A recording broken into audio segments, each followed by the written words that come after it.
By 1950, Hayek's market economics were so completely out of fashion that when he sought a full-time academic job in the United States, only one university was willing to hire him.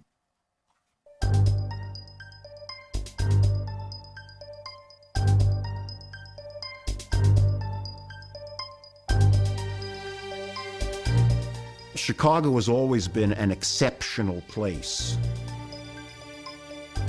out of the mainstream.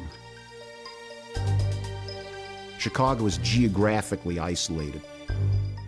This affects Chicago's intellectual influence in many more areas than economics.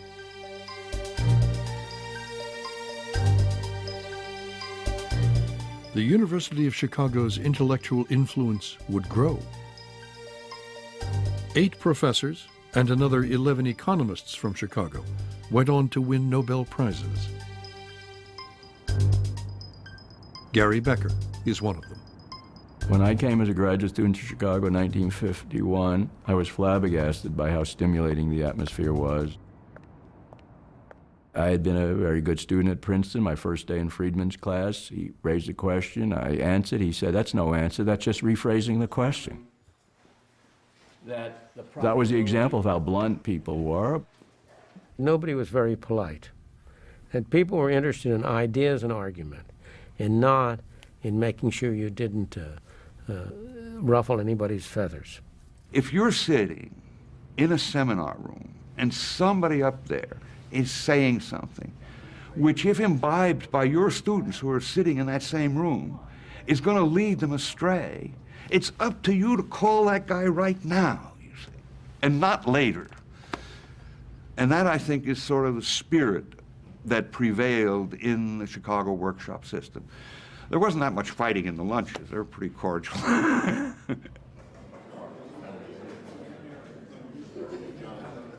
Lunches at the Quadrangle Club were famous for the intensity of intellectual discussion. And one man came to dominate those debates. Somehow Milton managed to set the agenda of argument. And so there was a saying, everybody loves to argue with Milton, particularly when he isn't there, because he's a good arguer. Milton Friedman was becoming the most articulate spokesman for the so-called Chicago School of Economics. The Chicago School meant was a strong belief in minimal government and an emphasis on free market as a way to control the economy.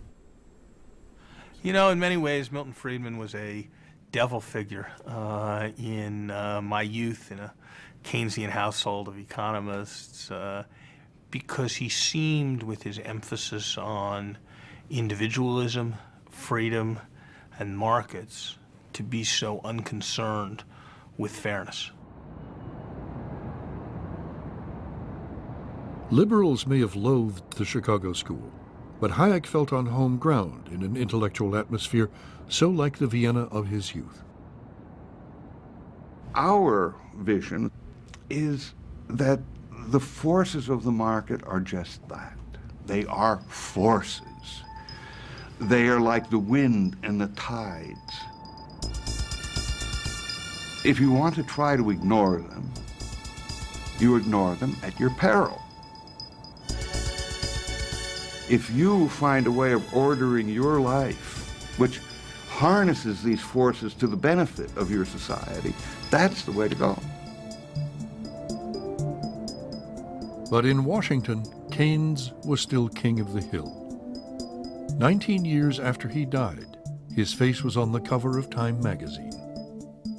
Keynes's influence on economics at mid-century can't be exaggerated.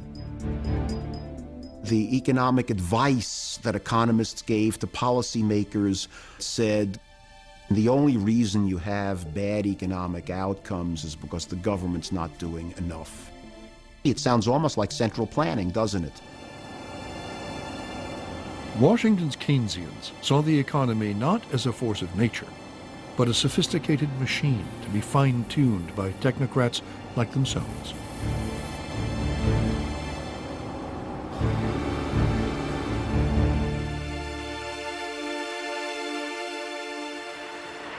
The Keynesian consensus was summed up when that most Ivy League of presidents, John Kennedy, received an honorary degree from Yale. It might be said now that I have the best of both worlds, a Harvard education and a Yale degree. For JFK, Keynes had won the argument. The battle of ideas was over. What is at stake in our economic decisions today is not some grand warfare of rival ideologies which will sweep the country with passion, but the practical management of a modern economy. What we need is not labels and cliches, but more basic discussion of the sophisticated and technical questions involved in keeping a great economic machinery moving ahead. Kennedy's Council of Economic Advisers had drafted his speech along Keynesian lines. We thought it was a great day when Kennedy decided to give that speech at Yale and to talk about economic policy. That speech suggested that we had won over Kennedy. We had won the heart and mind of the president.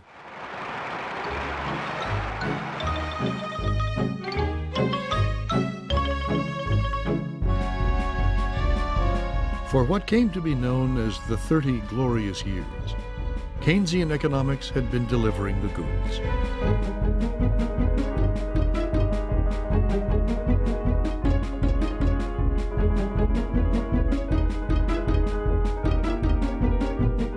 Europe, Japan, and America all saw high economic growth and rising standards of living.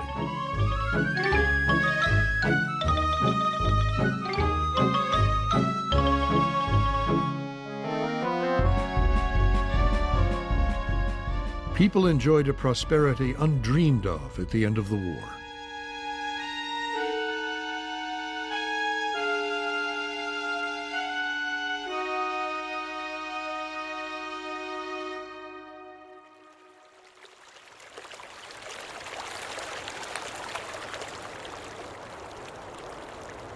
When Hayek moved back to his native Austria, he was depressed.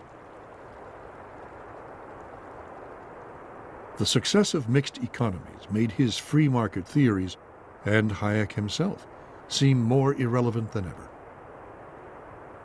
The world was very much a socialist world. His ideas were not fashionable. Nobody seemed to listen to him. Nobody seemed to agree with him. He was alone. Hayek found his ideas shunned by the academic world. Well, most of the departments became dislike me, so much so that I can feel it to the present day. That economists very largely tend to treat me as an outsider. He was living in a provincial town and stuck in a rut. But the outside world was beginning to change.